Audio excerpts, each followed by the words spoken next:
First, I have to say this. Please set an intention. So during this time that we're together, you want to get motivation and instruction and help. But until there's a need to sit down, don't sit down. You're with me because you need to get stuff done. The house is a mess, and that's why you're with me. If you are somebody that is ahead of the game because you've been with me for quite a while, well, this is a way to just keep going. I know that I love motivation and I love to show up somewhere and get stuff done. So what will you do for the time we're together today? Set an intention, put it in the chat, and then come back and report. Okay?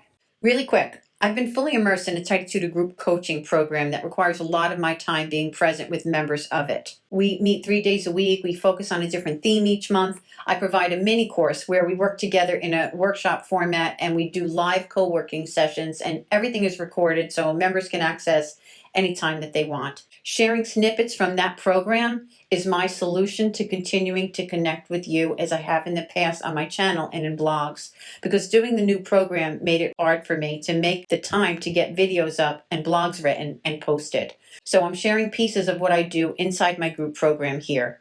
This allows me to stay connected and gives you an opportunity to find out more should you decide that more help is what you need.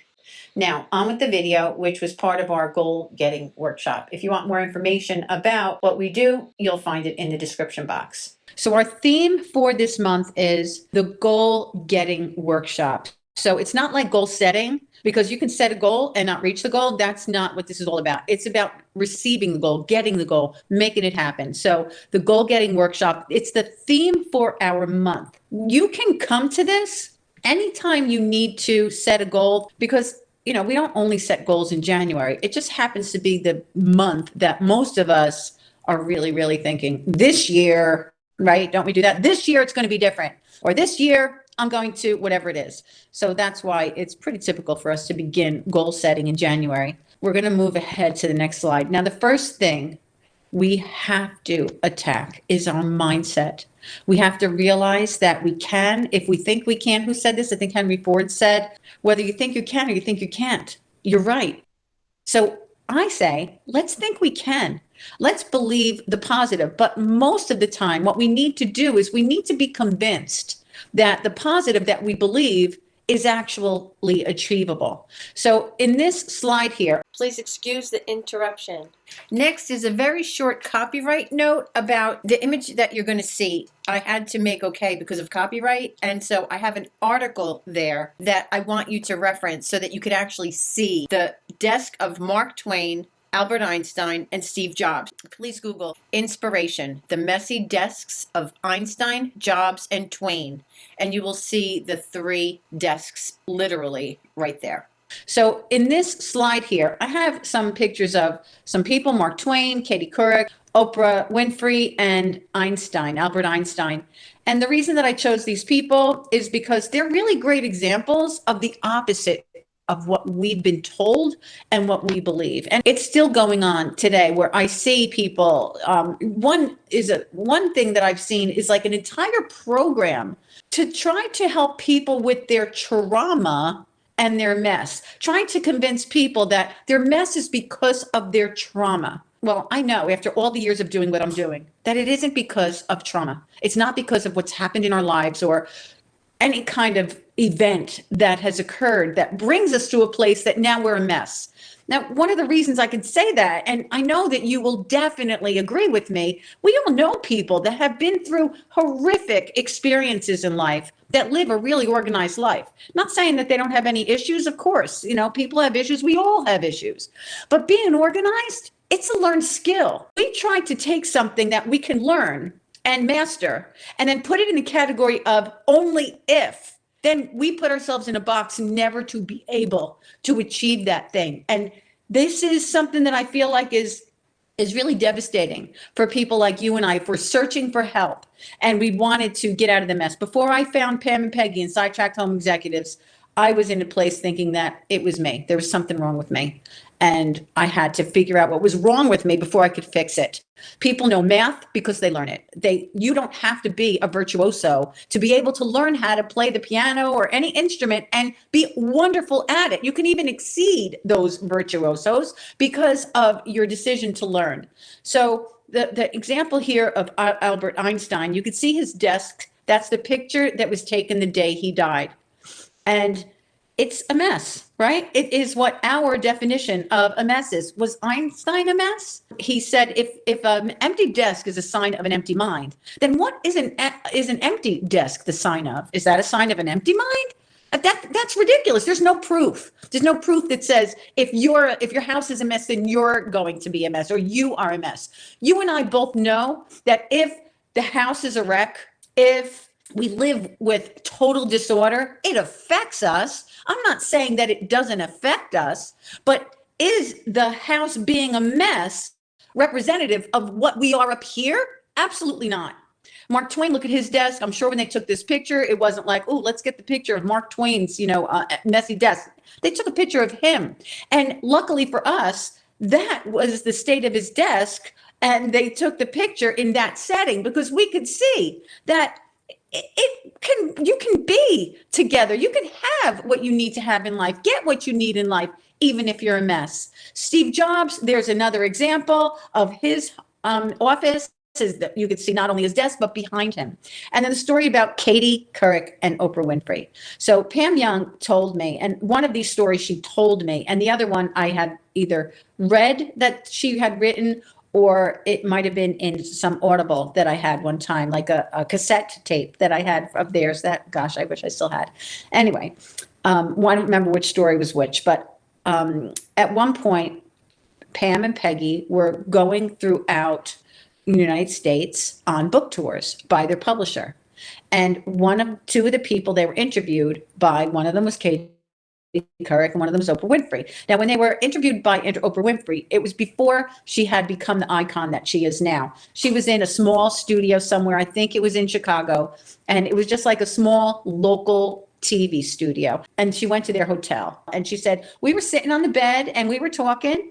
And, it turns out that, she was saying how grateful she was about what she's learned from them and hearing them talk, because she was scattered and all over the place.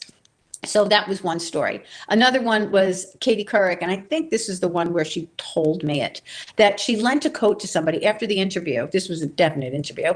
After the interview, she told them a story. She said, I'm really thankful that you shared what you shared because I'm so much like this. And she said, I borrowed a coat from somebody, and when I returned it, I had a chicken leg in the pocket. They called me and said, there's a chicken leg in the coat pocket. And she, made up something about it, but she was kind of mortified.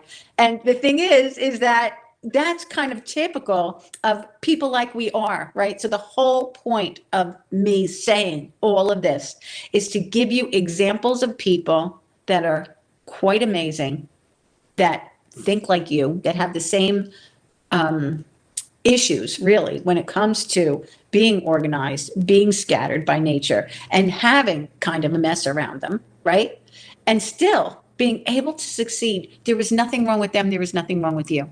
So we have to address our mindset when it comes to the fact of our identities and what we can accomplish. I became friends with Pam Young when I decided to teach the method that I learned through her as a business. And I spoke to her on the phone. She called me, actually. It was quite exciting to hear from her. And then we became friends. It was lovely. She's since passed away, which, of course, was very sad for me. They say in one of their books that we're like lightning, lots of energy, but no direction. So if you think of yourself like lightning with a lot of energy and no direction, you can see how we often will be all over the place, work all day and get nothing done. That's the energy without direction. Now, what happens if you have if you can harness the energy in lightning? Well, it's very powerful, but otherwise it's just there and gone. And you can see here in this image that I've chosen how a sunbeam can be magnified with a magnifying glass to have some great power, but it requires focus.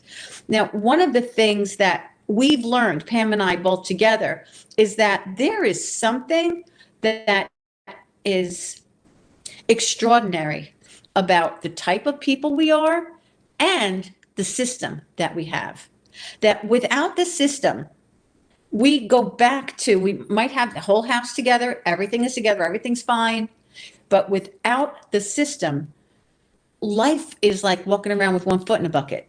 It's like something isn't quite always right. Everything is neat and stuff, but still, and of course, there's other things that fall away when it comes to not actually having the system. But once you have habits in place and you continue on with them, there's just some things that just don't fall off because they're habits.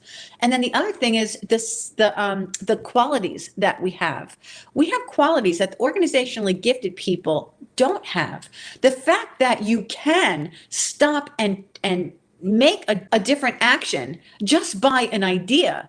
You might think, well, that's really not a good thing. I found myself, I'm focused on this thing, and then I jump to that thing, and I jump to this thing, or I'm doing something, somebody calls me, and I run and go to it. Yeah, you and me both know how that could be pretty, devastating. It could be something that is not on the plus side. But if it's focused energy, if it's focused where we recognize that sometimes we don't do it, where the say no habit comes into place, or sometimes it's a true gift because we have that ability to go from one thing to another.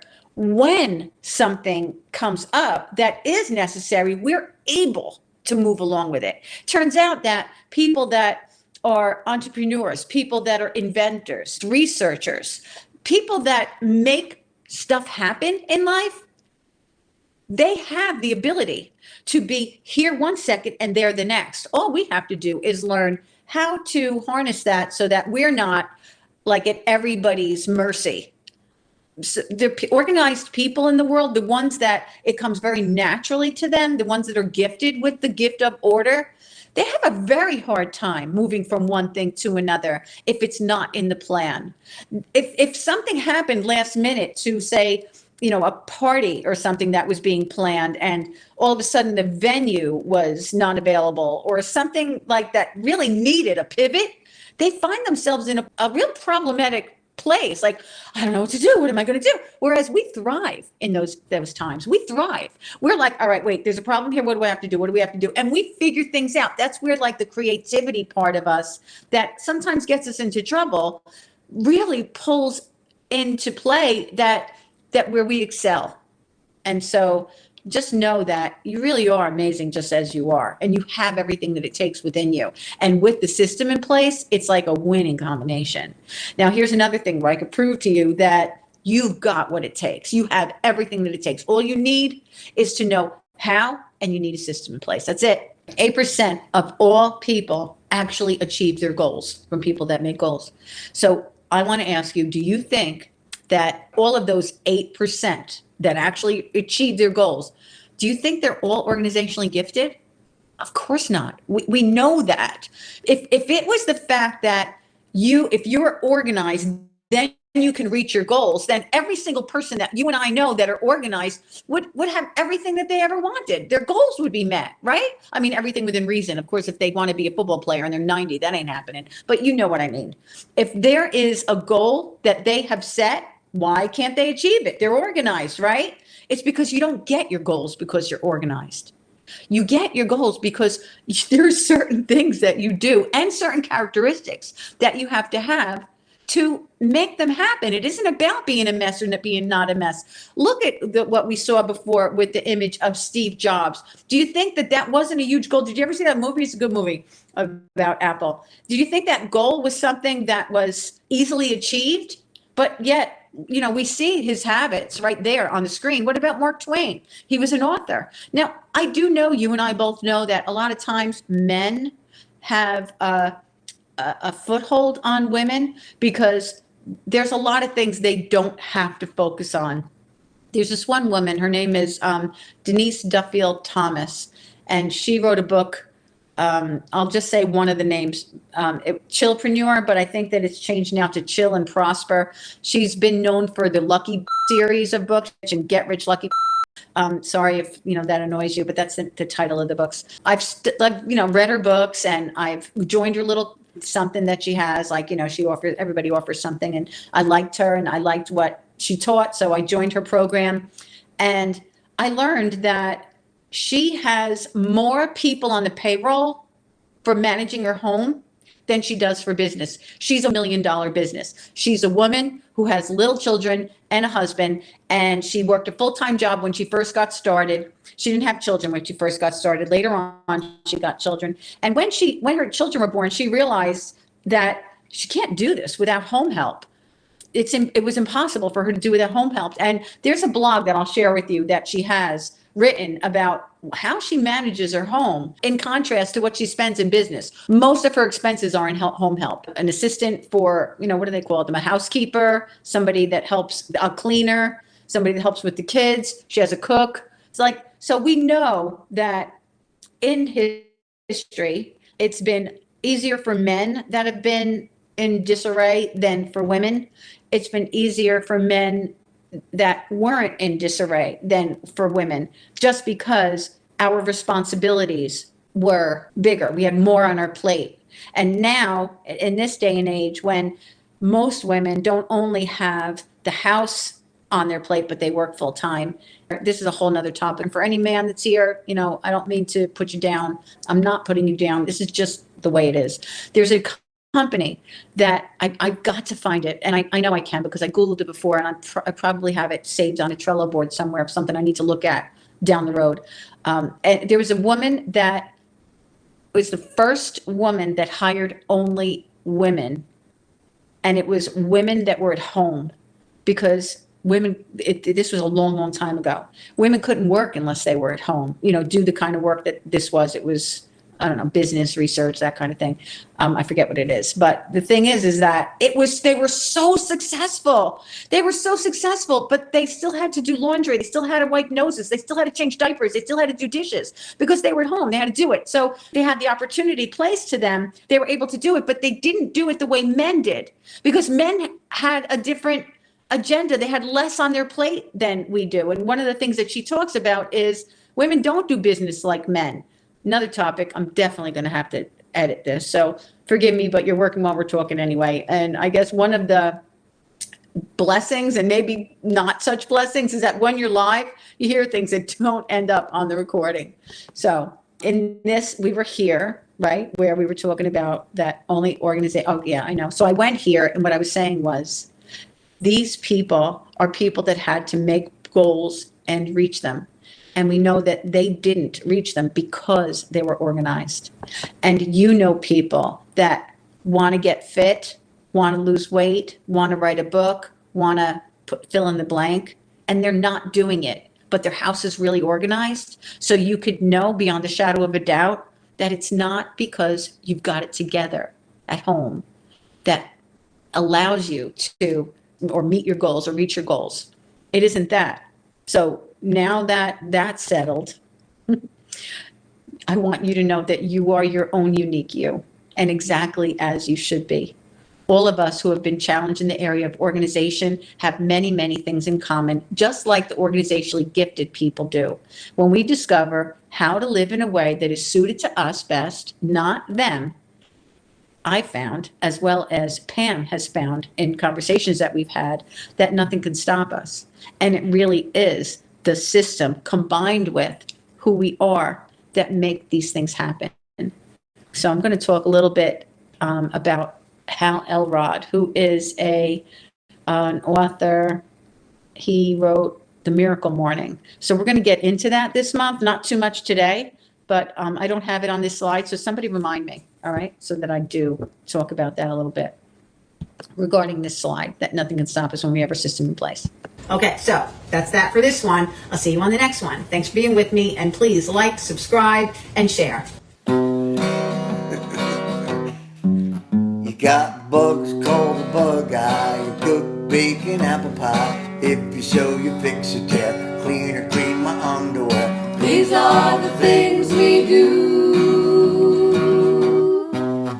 The house is a mess with all the junk. The sink's clogged up with dinner time gunk. You pick up